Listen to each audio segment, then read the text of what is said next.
basically, the connections, we have a database connection, we have the local connection, extensions web service, client-side object model, and the native web service connection. And in general, the object model, that's the one where you need a lot of permissions. The web service connection, that is the one where you would install the solution. So you would install our WSP on the farm and connect remotely. It's just an additional layer on top of the object model. The client-side object model is the SharePoint 2013 native connection, and it's used for Office 365 or a SharePoint 2013 where you can't run the client on the machine or install the web service. And again, the last one is the SharePoint native web service. That is the connection that I say slow. It's always the worst performance of the all the connections. Typically, that one would be for a 2003 environment or a hosted environment, which is not SharePoint 2013. So some common issues that we're going to take a look at with the database connection. We see a lot of times where you try to connect and you're running as a user that doesn't have access to the database, so you try to switch it up and connect with another user and get some issues. Local object model, as I mentioned, that requires all of the permissions. So in order to interact with the SharePoint object model directly, you need those local administrator, farm administrator, and you also need to be the DB owner to the content database and the SharePoint configuration database. And the Metalogix extensions web service, which we normally just refer to as the Muse. So the big things here is that you need to have a matching version of the web service. So if you have 7004 of the client, then 7004 of the web service needs to be installed on the remote farm. Sometimes there will be, with multiple web front ends, you have a load balancer in place, and we do see times that will block our connection. Perhaps it's a double hop where the credentials don't get passed through to the web front end. Timeouts, and we'll see how to set the change timeouts. So we'll check the timeout settings, and also there's a little handy URL that we can use to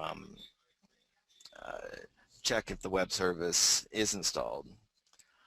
So with that, that's the end of my slides.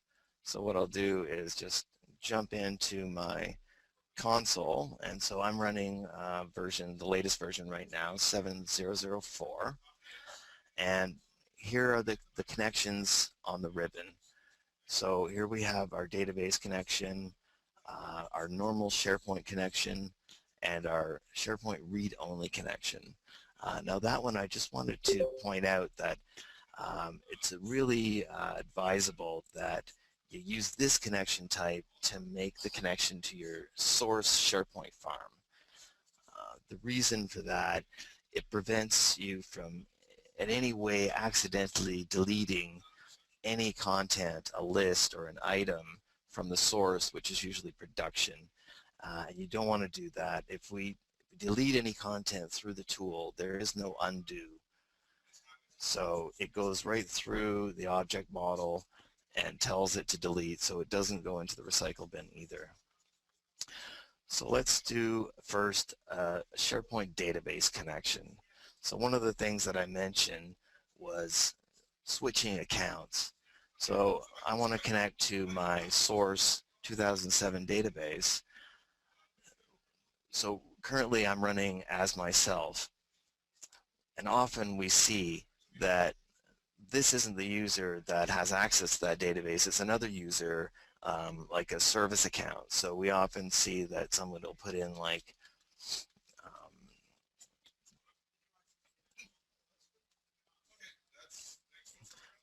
so we'll see if somebody may put in a different user.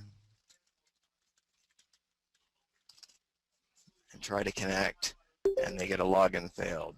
Well, the reason for that is that this is a SQL Server login and not an actual Windows login. So because of the limitations of connecting to SQL Server, which you can see when you actually try to use the SQL Server Management Studio. So when you try to connect, it only allows you with Windows Authentication to connect with the user you're actually logged in as. And if you want to connect using a different account, you actually have to use SQL Server Authentication. And of course, the SQL Server Authentication would be something like an SA account. And then, to get that, of course, your SQL Server would need to have both SQL Server and Windows Authentication mode.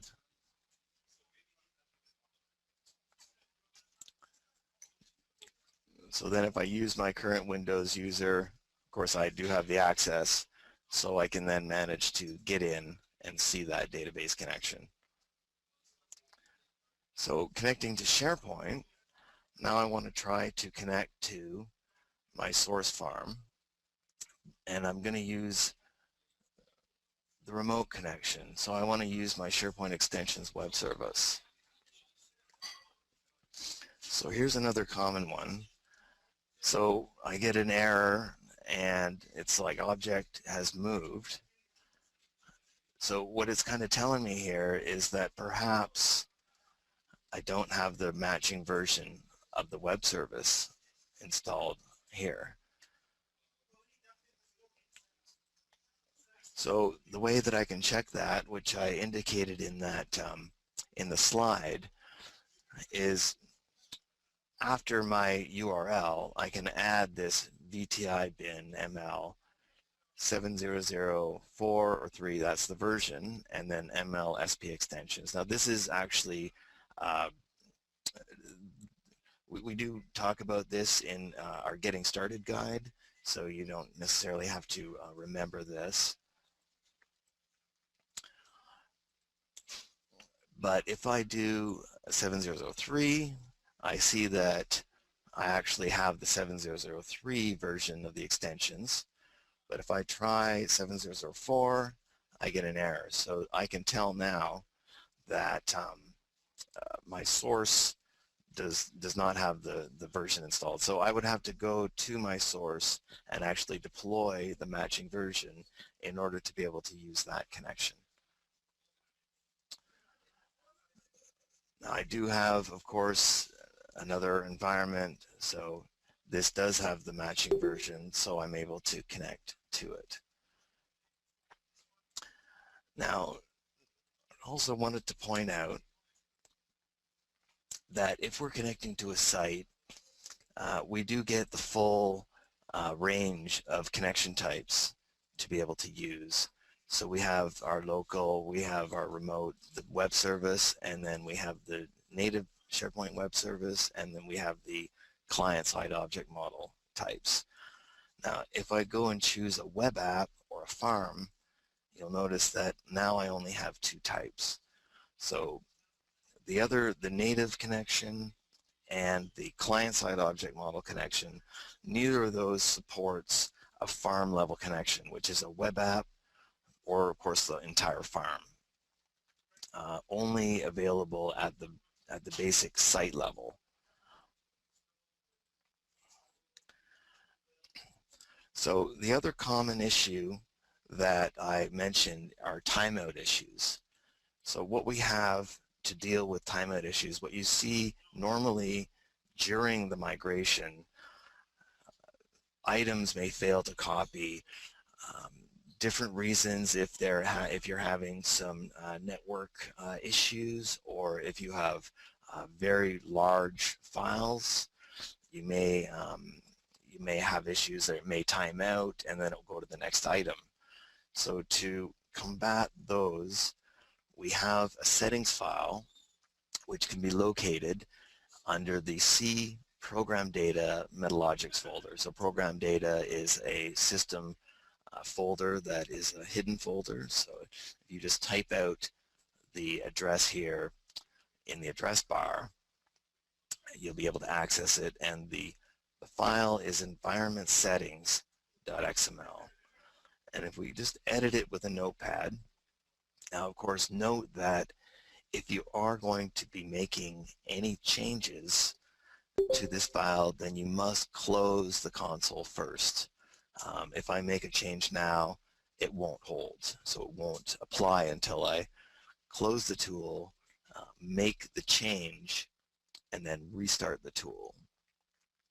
So the two timeout settings that I wanted to point out here are both the SQL server, the SQL query timeout time, which is default 30 seconds.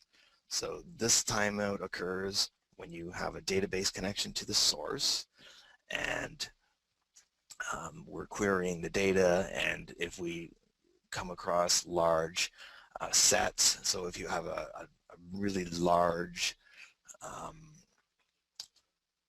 so if you have a really large list and we query it, it will take longer to actually return the results. So you can increase this. This is 30 seconds. Typically we would recommend that you increase it to 90 seconds. And then the other one is the web service timeout time, which is defaulted to 300 seconds or 5 minutes.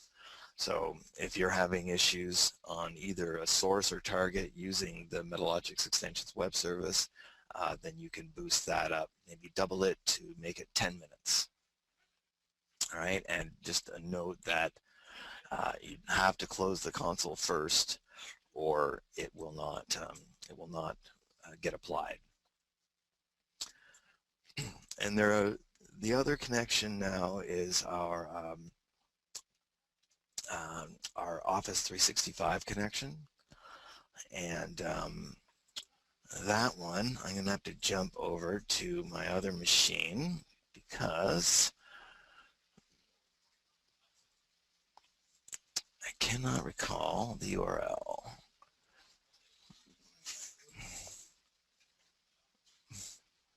We can use this one. So we have two different, so we have our client-side object model connection for the Office 2013. I just wanted to quickly point out that there are two types of connections, authentication connections that we can make to Office 365. One is the standard ADFS connection, which is a connection that is maintained throughout the console session. The other one is our web browser authentication. If it's not working, ADFS is not working for some reason, or you have a secondary authenticator that it must go through in order to connect, you may have to use the Office 365 web browser authentication method. And that has a cookie associated with it that will time out. So you eventually have to refresh the connection. Okay, so that pretty much goes over what I meant to go over. So now what we can do is actually take the last 15 minutes and do a question and answers. So this is the part where we just do Q&A for the last 15 minutes.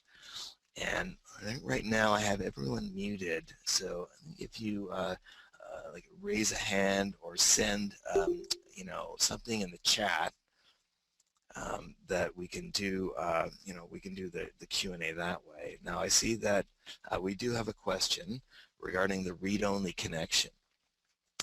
So the read-only connection to SharePoint, can you connect both locally and remotely? And the answer to that question is definitely yes. So I can do connect to read-only, connect to SharePoint read-only, choose my local 2010 farm that I'm running on and use a local connection. And here it's showing me that it's now read-only, as you can see by the little lock icon.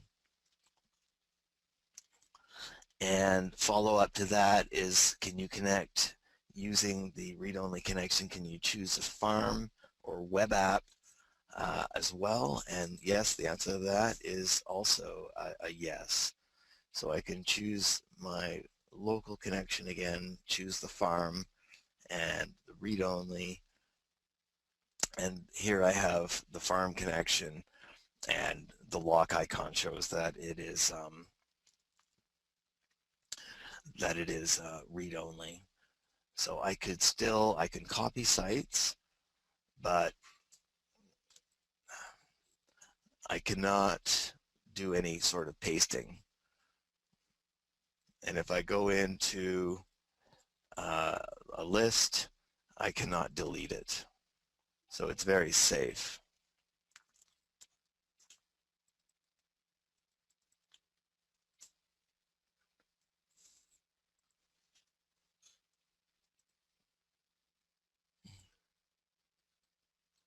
Okay, so we have a common issue.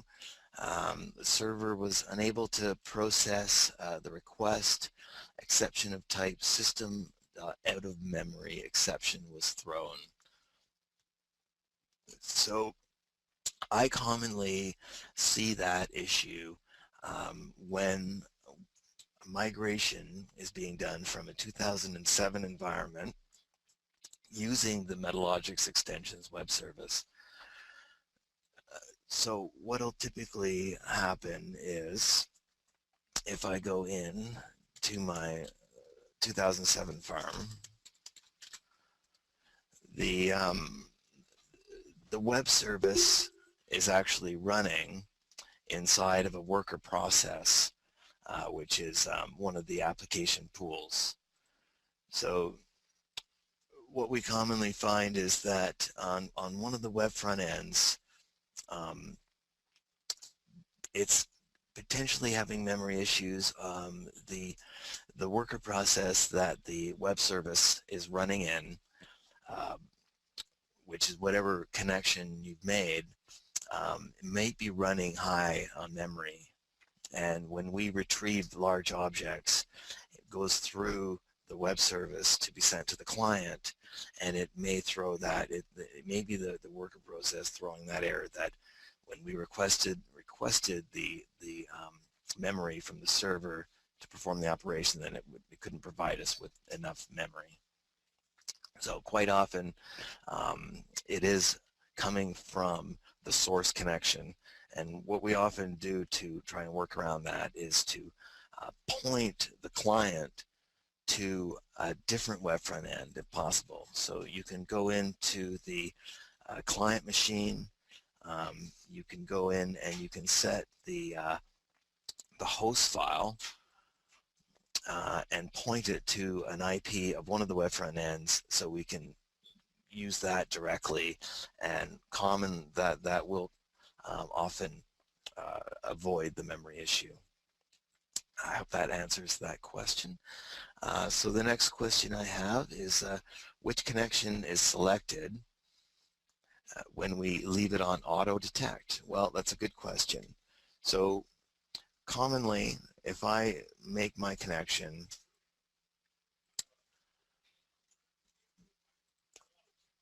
and I just do a connect to SharePoint, on my local machine, I'm going to leave it at auto detect. So what it'll do, if I right click, I can go to properties and I can see what connection type it chose. Well, it chose the very best connection type, and it'll go through the best to the most desirable to the least desirable, and the most desirable for performance sake would be the local connection using the SharePoint to the SharePoint object model. So that's the first one it will choose. Now, if I connect and I just choose to connect to my remote connection, then what it'll first try to do is find the extensions web service. And if I go to look at the properties, I see that it's chosen the MetaLogix extensions web service. Now if I do the same, and this one doesn't have the matching version of the web service. So if I just go to connect to site, it's going to go through and look for the web service. And when it doesn't find it, it's going to revert over to using the native web service. So we see it's using SharePoint's native web service.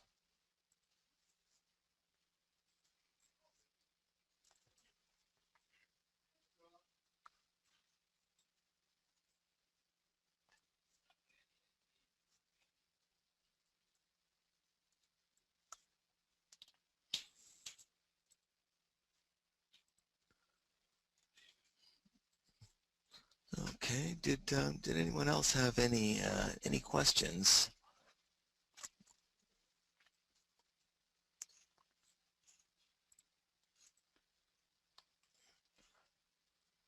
Well, I could unmute everyone if you, oh, here we go.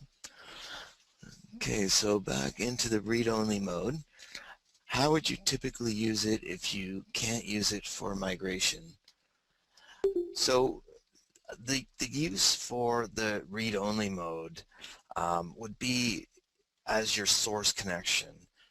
Now obviously if you're connecting and migrating across the same farm, it may be a moot point because you need to make two connections. One would be read-only and one would be the non-read-only. But if you do a connection to 2007 using the web service and then maybe 2010 or 2013 on the target, then it's a good idea to have the source connection read-only, because you're not going to be doing any pasting to that source environment. And the recording, well, actually, there was a little glitch in the recording. So is this presentation going to be recorded and made available? I may have missed the first part of the presentation. Apologies to everyone. We'll see how it turns out, and we'll get what we have up there. Little inaugural growing pains for the quick takes.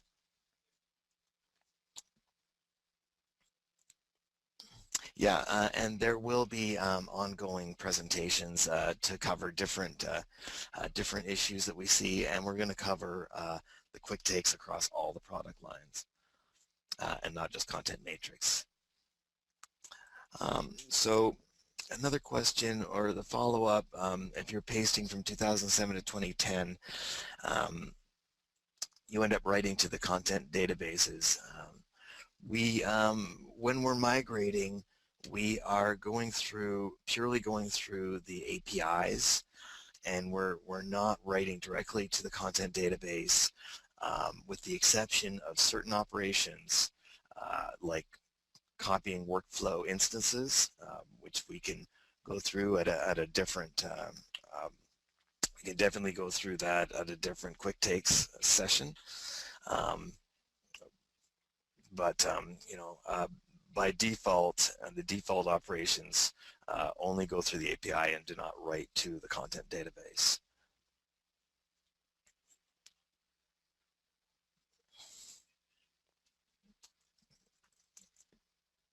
Now, how can you be in read-only mode? So you can only be in the read-only mode in your source environment. I'm not sure. Maybe I'm not getting that across. So you can do full copies. So if my source is this site, and you're going to 2013, for instance, I can do the copy site, and I can paste it to my 2013, which would not be a read-only connection. It would be a standard SharePoint connection.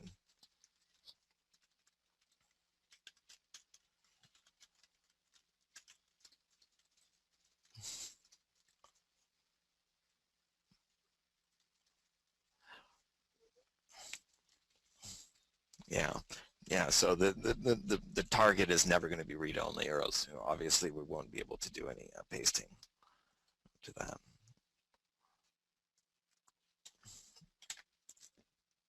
Okay, we have a few minutes left. Let's check, make sure I didn't miss anybody's questions. Okay, I see one from, I see one.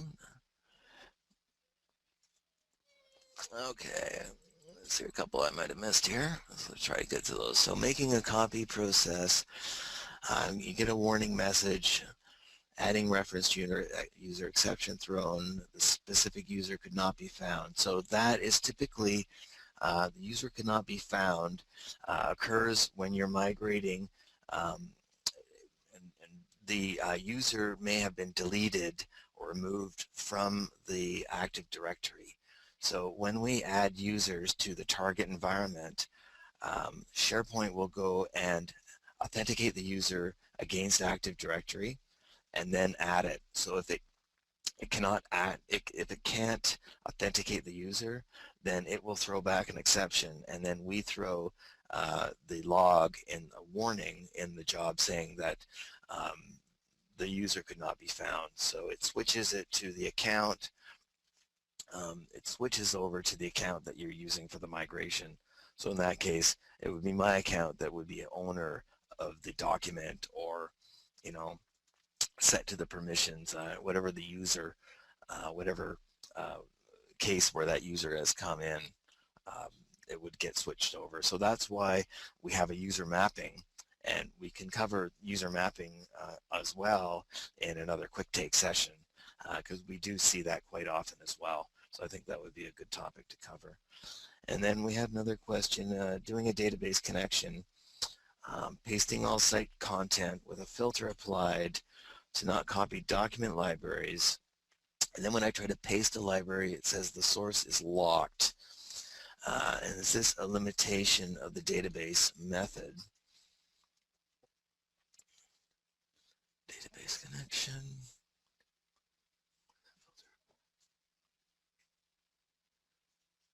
Paste a library locked.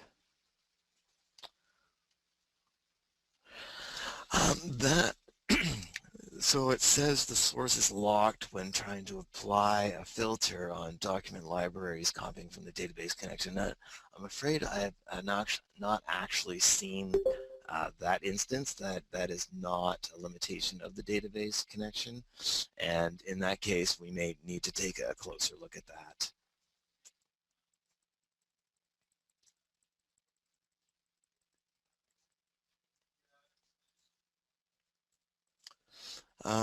So the question about how to get on the mailing list for future quick takes. Now, what we did is try to send out the mass email to everyone, all our clients, Content Matrix clients, and we perhaps need to look at that if some other, you know. So every quick take, we're going to send out an email to all the clients for the particular product, and so everyone should see that. Okay, so back to the missing users. So another question is, will it affect, you know, when copying data, with the missing reference data, new copy going to be affected with the missing reference. So all with the missing users, basically all of the content that is owned by that particular user will become owned by the migrating account. So it's imperative that you do a user mapping to get it to the correct user if there is a user that's taken over those documents.